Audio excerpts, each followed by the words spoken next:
Good evening, you're watching No Spin. I'm Nidhi Razdan. There are two big stories breaking at this hour.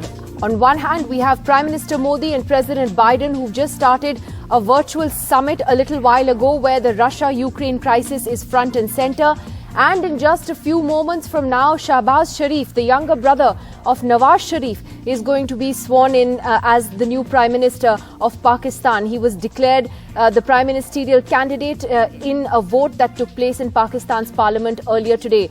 Both these stories important from an India point of view. Clearly, we're keeping a close eye on the India-US talks.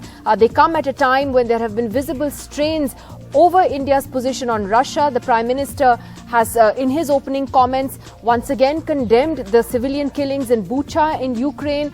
He has talked about the humanitarian aid that India has given to Ukraine, and he and President Biden will now clearly be having a frank conversation on India's position on Russia. Meanwhile, what happens in Pakistan, of course, has a direct bearing here.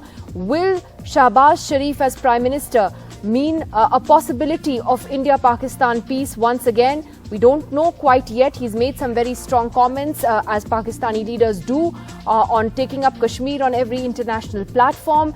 He has also talked about making peace with India, but provided the Kashmir issue is resolved first. We'll be going live across to Islamabad for that swearing in just a moment. But let me go across first to our guests from Pakistan. We have Dr. Aisha Siddiqa, Senior Fellow with the Department of War Studies at King's College, who will be joining us shortly. Also joining us in a little while will be Imtiaz Gul, a senior journalist from Pakistan. But for the moment, I'm going to move on to the India-US story until we do get those live pictures of Shehbaz Sharif swearing in. Let's first listen in to what Prime Minister Modi and President Biden said in their opening remarks a little while earlier.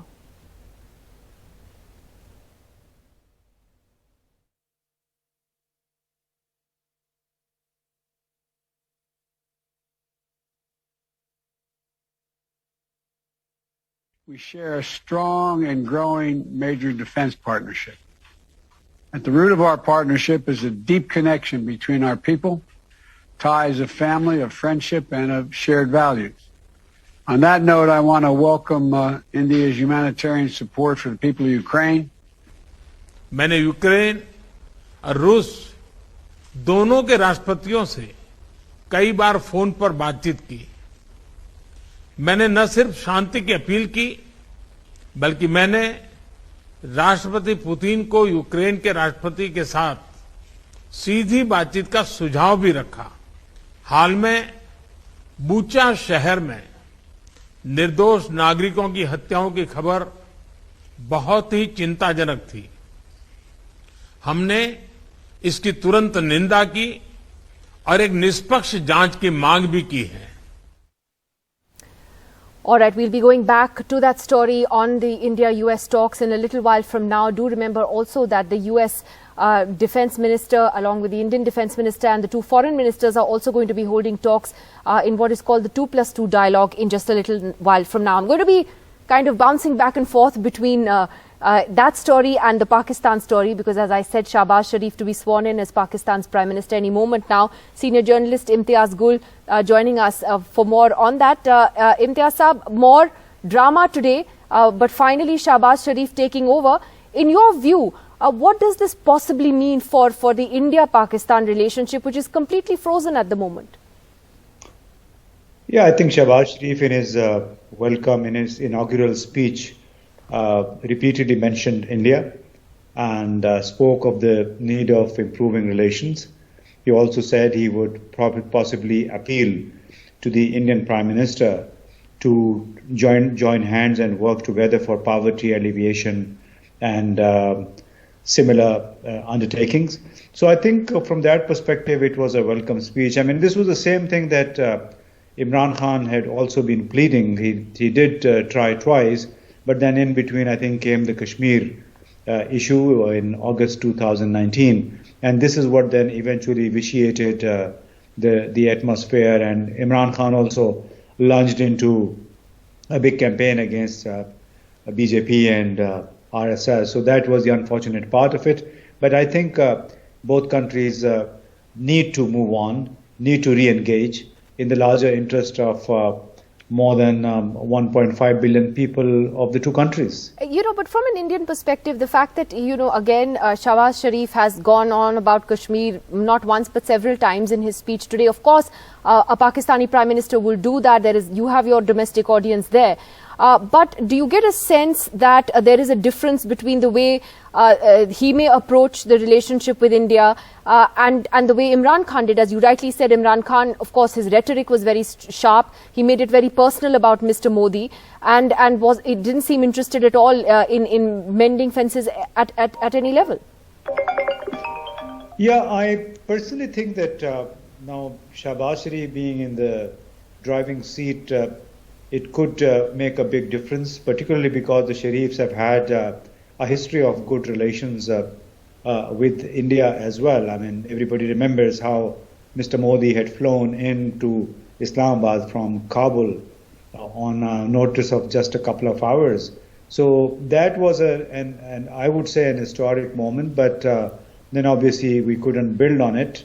That was very unfortunate. I think the Pathankot incident happened immediately thereafter, and it spoiled the entire good atmosphere, the goodwill that had been generated by the Prime Minister Modi's visit to Lahore. But one would hope that better sense prevails, and particularly if I were to recall a few things that the army chief had been saying, telling his visitors that for Pakistan it is absolutely essential to develop the East-West corridor, meaning that we should basically try to connect Wagah with Torkham, which borders then Afghanistan. So this corridor development, I think, possibly could also bring both the army as well as the new Prime Minister together, if at all they get the chance to do this, because the new Prime Minister's agenda may not necessarily be expanding relations and resetting relations with India, just because the task for him at hand is holding general elections, and before that, basically going through the electoral reforms that and I think all you're right. parties We may not really see any dramatic shift, at least until the general elections are over in Pakistan. Thank you, Imtiaz Gul, for joining us. We'll be cutting across to that live, the Shehbaz Sharif swearing in when it does happen. Now, moving back to the US-India story, as we said, President Biden, Prime Minister Modi currently holding a virtual meeting on, amongst other things, Russia's actions in Ukraine. Both leaders have spoken about this in their opening comments as well. Meanwhile, as far as the ground situation in Ukraine is concerned, my colleague Vishnu Shom is on his way to Kyiv. He sent us this report, in fact, from Warsaw a little while earlier. Well, as that very important phone conversation between the US President Joe Biden and Prime Minister Narendra Modi takes place, it's important to continue focusing on the situation in Ukraine. I'm now in Warsaw, will be in Ukraine quite soon, but the ground situation now appears to indicate a lull before the storm. If there were people believing that perhaps this was a situation which had eased itself out, that active fighting had in fact ended with the Russians having gone away from the Kiev region, well, that's not entirely correct, because the battle right now has moved squarely to the east and the southeast of the country in the Donbass region. So what I'll try and do is explain where exactly the conflict is, because what we expect to see in the next couple of days is a real intensification of fighting. Because remember, Ukrainian forces were not deployed in their maximum might in the Kiev region. They've always been deployed on the Donbass front. So what you see on your screen in the yellow areas is the area illegally captured by Russia from 2014 onwards. This is a part of the Donbass area. It composes of Donetsk and Lugansk, two towns, cities in fact, in that area. And the dotted line that you actually see is the line of contact which has actually existed in that area. The line of contact is the area where Ukraine and Russian forces faced off against each other in the past. Russia's goal now is to try and control more of the entire Donetsk area, the area that you see marked in light brown. And to that end, they are trying to push to the west in order to achieve that. And while they've made a great deal of progress in actually having achieved that in the last couple of weeks, to reinforce that position, to actually capture all of the Donbass region, they would actually need to put their forces in the towns that you see over there or surround the towns, Kharkiv, Izium, Zaporizhia, among other towns that we marked out on that map. And the reason for that is the moment Russia deploys its soldiers in strength in these areas, there has to be a counter from the Ukrainian side.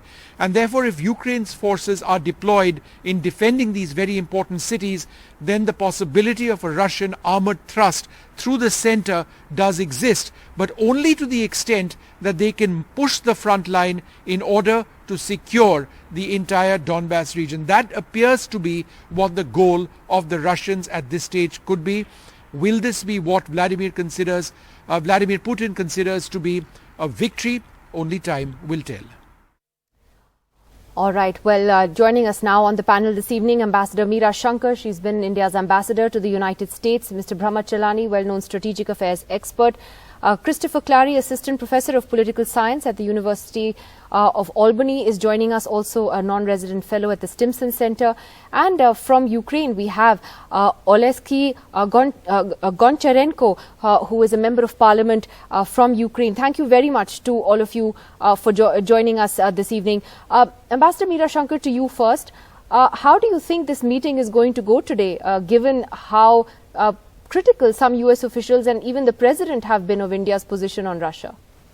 Well, I think given the circumstances and the fact that there is a divergence in the positions that the two countries have taken, I think the US officials have shown a reasonable degree of understanding of India's compulsions, because while the strategic trajectory with the US is very clear in the Indo-Pacific, there is also a historical context to Indo-Russia ties and an existing situation where 60% of our defense equipment is of Russian origin.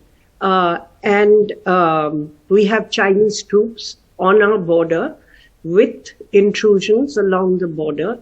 So it is a very, very sensitive spot that India is in today and which it has to navigate.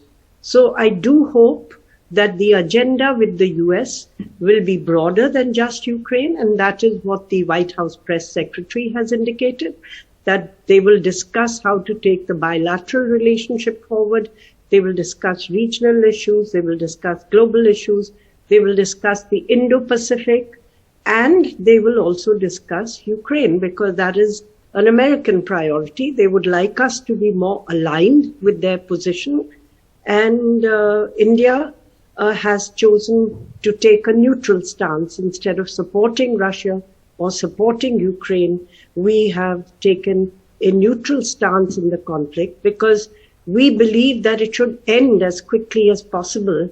It's really hurting the world. As it was coming out of the pandemic, the global economy is tanking.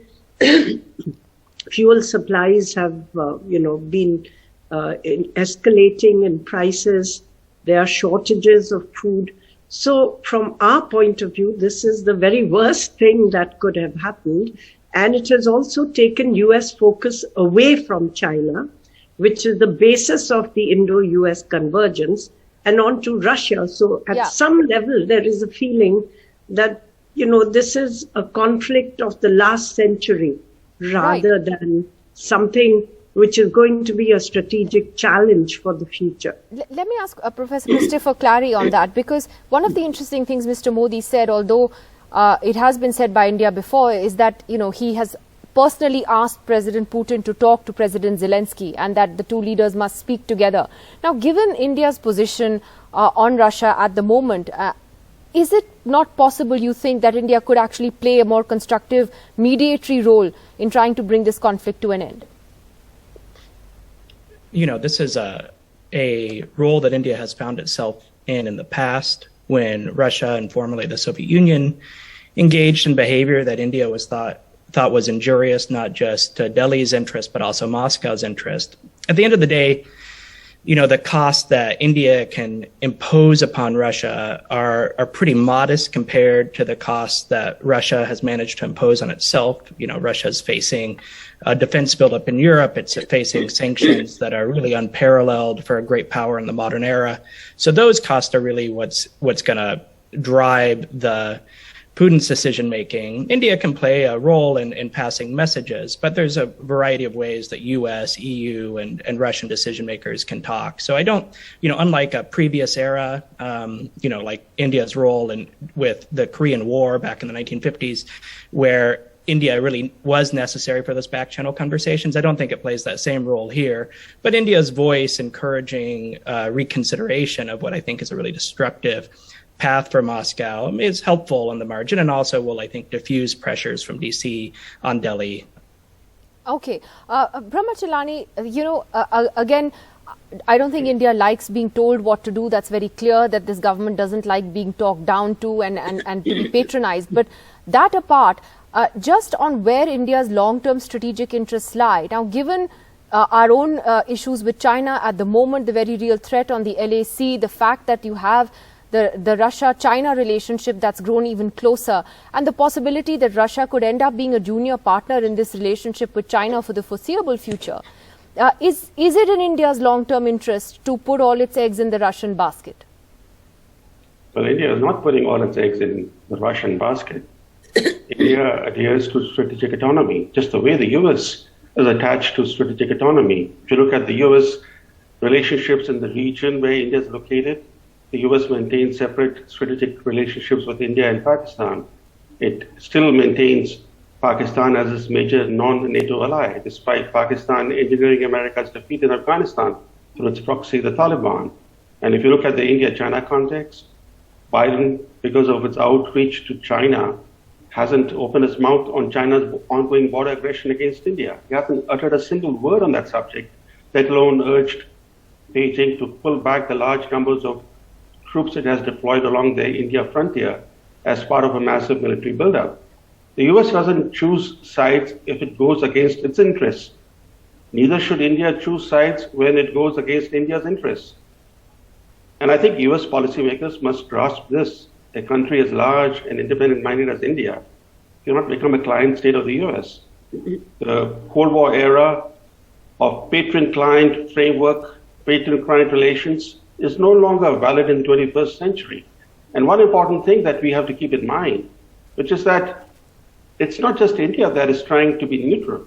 Many of America's very close allies are staying neutral. If you just look at the resolution that ousted Russia from the UN Human Rights Council, the US-sponsored resolution, many key US allies extending from Thailand and Singapore to Saudi Arabia, Egypt, Qatar, Kuwait, etc., abstained. They refused to support that resolution.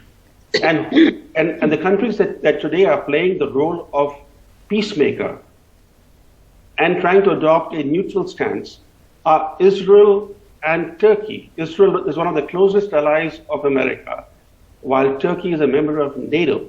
Now, if Turkey and Israel can chart a course of neutrality and play the role of a peacemaker, why shouldn't India, which is traditionally non-aligned, try to be a bridge builder between the US and Russia? The moment India takes sides, its bridge building potential will collapse. Therefore, it's very important for India to stay on the path of neutrality and independence. Okay. Let me take that to Mr. Goncharenko. As a member of parliament from Ukraine, how do you feel about India's position today? Do you understand it? No. I've heard your colleague now who is saying that it's not in strategic interest and the allies of United States, they have different positions. We're not speaking about this at all. We're speaking about our common values. Is it possible to change the borders of the countries by force? Is it possible to kill women and children in the country by aggressive war? Is it possible to use cassette bombs like in Kramatorsk 2 days ago, where I've been personally, against women and children? If everything it is possible, then you can be neutral. But if it is not possible, if India is against things like this, you cannot be neutral, because it's not about USA against Russia. No, Russia is destroying the world safety system.